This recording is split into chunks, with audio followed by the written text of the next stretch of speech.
L'heure est grave. Vous avez vu derrière, je suis en train de préparer le repas du soir pour la famille. Je suis une mère et mon cœur saigne. Mon cœur est meurtri parce que nous avons entendu il y a quelques jours. J'ai pris le temps avant de pouvoir en parler parce que je ne voulais pas en parler à chaud. Vous avez remarqué à l'arrière, j'étais en train de faire le repas pour le soir pour dire que la vie continue. La vie a continué pour d'autres. La vie s'est arrêtée pour d'autres. Combien de temps encore nous allons devoir attendre?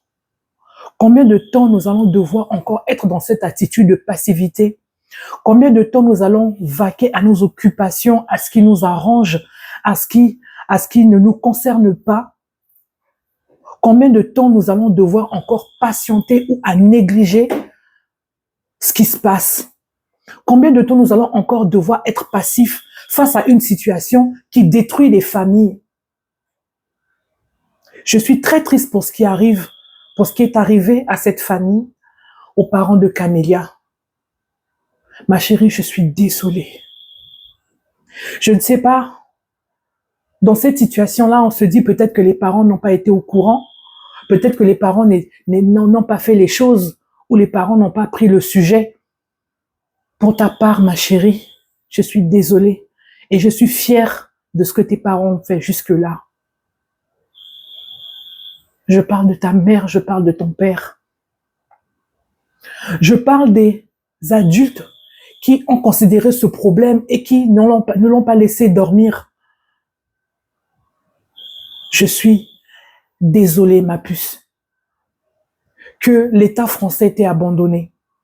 Je suis désolée que les institutions t'ont abandonné. Je suis désolée de ce que les gens qui étaient concernés par cette affaire t'ont abandonné.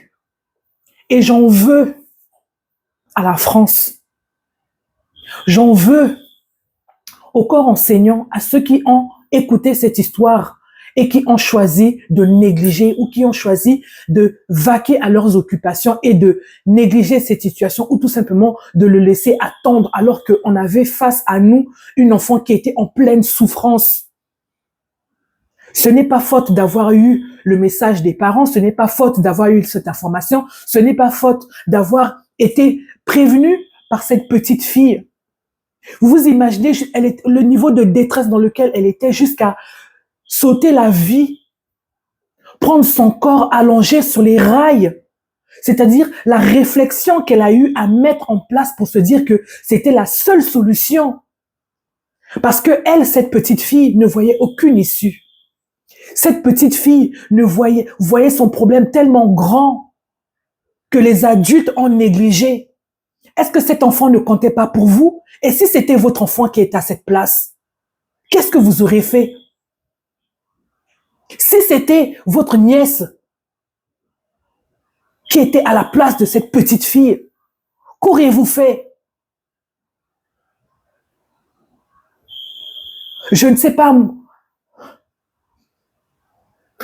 Je pense que dans cette situation-là, les parents ont fait ce qui était légal de faire. C'est ce qu'on recommande à tous les parents. Oui, faut avertir, il faut prévenir le corps enseignant, il faut faire ci, il faut faire ça, tout on fait dans le calme. Mais combien de temps nous allons laisser des harceleurs se balader et continuer à compter nos enfants morts? Combien de temps nous allons encore être passifs face à des enfants qui se suicident parce que d'autres enfants décident de les harceler? Combien de temps nous allons laisser ces enfants continuer à traîner? Ce sont des meurtriers ambulants.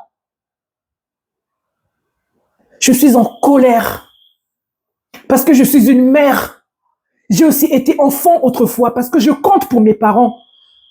Cet enfant a envoyé un très beau message à sa mère en lui disant qu'elle l'aime et qu'elle est reconnaissante de ce qu'elle a pu faire. Mais elle s'est rendue compte qu'à un moment donné, sa mère aussi était limitée parce que ils ont choisi la passivité. Parce qu'ils ont choisi d'avoir recours à des procédures légales. Parce qu'ils ont choisi de faire les choses correctement. C'est ce qu'on attend de nous, n'est-ce pas? Nous, les parents, de continuer à envoyer nos enfants à l'école, alors qu'il y a d'autres enfants qui, je sais pas. C'est pour ça que j'ai pris du temps avant d'en parler, parce que j'étais en colère. Combien de temps nous allons encore attendre passivement? Combien de temps nous allons devoir patienter alors que ces enfants continuent d'errer dans les écoles? Combien nous allons continuer à les laisser se balader dans les écoles, harceler nos enfants, alors que ces enfants, on devrait les mettre hors d'état de nuire? Oui, déscolariser cet enfant, le mettre dans une autre école, c'est pour que ces enfants aillent harceler encore d'autres enfants. Je ne dis pas que c'est la faute des parents de ces harceleurs, c'est pas la faute des parents des harceleurs, mais ces enfants, on doit réfléchir à des moyens fermes pour pénaliser ces enfants de manière ferme, la manière la plus dure, parce que nous n'allons pas continuer à enterrer des enfants. Ce n'est pas possible.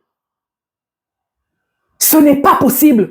Nous envoyons nos enfants en thérapie pour les aider à être mieux, pour les aider à aller mieux et à accepter la situation. Mais à côté de ça, on ne trouve pas de solution pour ces enfants qui harcèlent les nôtres.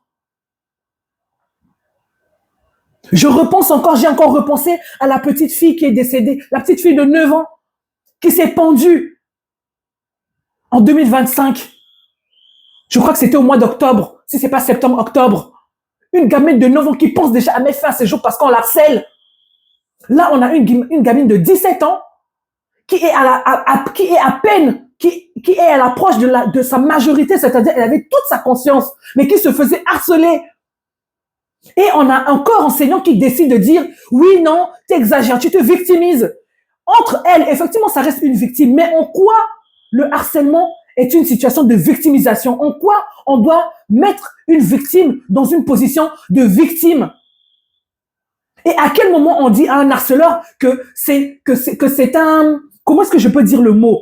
Que c'est un criminel. On doit l'appeler par ça, parce que c'est des criminels qui se baladent. Ce n'est pas possible. C'est un ras-le-bol. À un moment donné, moi, je dirais à mes enfants, et c'est ce que je leur dis, quelqu'un vous harcèle, vous me dites, peu importe, je répondrai de mes actes. Parce que je ne vais pas accepter d'enterrer un enfant, parce qu'il y a le clébard d'un autre qui décide de mettre mal à l'aise la mienne, ou les miens. Nous allons commencer en tant que parents à répondre par des grands moyens. Peut-être que là, l'État va commencer à réagir. Ce n'est pas possible. Je suis désolé de faire cette vidéo comme ça. Je ne sais pas si les plateformes sur lesquelles je vais le poster vont me censurer. Mais à un moment donné, si le corps enseignant, l'État, les administrations juridiques, pénales, publiques, tout ce que vous voulez, social, ne décide pas de prendre ce problème à bras le corps et de l'attaquer à la racine, en tant que parents, nous allons répondre par des grands moyens. Parce que je ne vais pas attendre qu'un gamin qui commence à harceler un enfant de 9 ans, qui a commencé le harcèlement depuis 9 ans, attendre qu'il ait 18 ans pour le mettre en tôle. Ok? À un moment donné, il faut arrêter. Vous imaginez la force d'un train sur le corps d'une enfant? Vous imaginez la réflexion qu'elle avait en sortant de l'école? Combien de profs savaient qu'en partant, en la laissant partir, elle devait mettre fin à ses jours, alors que cette gamine venait à l'école tous les jours? On la voyait parce qu'elle arrivait, qu'elle était en forme, ou parce qu'elle souriait, ou parce qu'elle était dans son coin, une journée de plus. Mais pour elle, c'était un supplice. Vous vous êtes mis à sa place? En tant que directeur, ou en tant que CPE, ou je ne sais pas, directeur d'études, ou je ne sais pas, quels sont vos postes au sein de l'école? Est-ce que vous vous êtes dit, cet enfant que vous avez vu le matin passer par le portail, que ça allait être sa dernière journée? Mais parce que vous avez été laxiste, parce que vous avez négligé, parce que vous avez vaqué à vos occupations, vous avez préféré répondre à vos courriers ou maintenir vos postes. Parce que vous voulez garder une bonne image de votre école, que vous avez négligé cet enfant. Pour vous, c'est un enfant de moins, mais pour une famille, c'est un enfant de plus. Une enfant qui est partie. Une enfant qu'une mère n'embrassera jamais. Plus. Une enfant dont la mère ne recevra plus de messages. Une enfant qui ne passera plus ses examens. Une enfant dont la mère ne sera plus fière de porter la toge. Une enfant qui était peut-être promue à un grand avenir. L'administration l'a laissé tomber. Combien de temps vous allez encore attendre? Qu'est-ce que vous voulez que les parents, que nous fassions pour que ça change, pour protéger nos enfants? L'école est un endroit où chaque enfant est censé se sentir en sécurité. C'est facile de dire à une victime de quitter l'école, d'aller ailleurs. Mais quand le harcèlement se poursuit dans une autre école, qu'est-ce qu'on fait? Le déscolariser aussi pareil, c'est nous pénaliser, nous, en tant que parents. Qu'est-ce que nous sommes censés faire? Jusqu'à quand nous allons compter nos enfants? Jusqu'à quand nous allons les enterrer? Jusqu'à quand? Ma vidéo s'arrête là. Les parents de Camélia, je vous souhaite toutes mes condoléances. Je suis désolée. J'ai beaucoup de peine pour vous. Je suis moi-même maman. Et je comprends votre peine. Je la mesure, mais peut-être pas comme vous. Mais je la comprends. Je la comprends.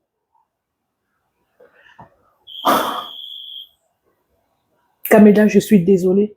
Un autre ange encore qui est parti. Je ne vais pas pleurer, mais je préfère m'arrêter là. Et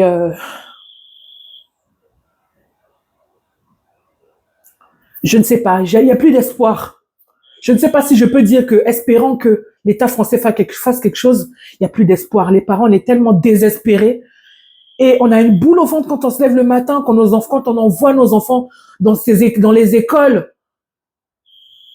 On a une boule au ventre de se dire que est-ce que ça va bien se passer? Est-ce que notre enfant est harcelé? Est-ce que tout va bien? Est-ce que notre enfant a du répondant? Est-ce que notre enfant... Vraiment la boule au ventre? Je ne sais pas. Je m'arrête là. Recevez toutes mes condoléances et toute mon affection. Et je vous envoie toutes mes prières. Et en tant que parent, je compatis à votre douleur. Je ne le souhaite à personne ce que vous traversez. Je prie que Dieu vous console et vous donne la paix.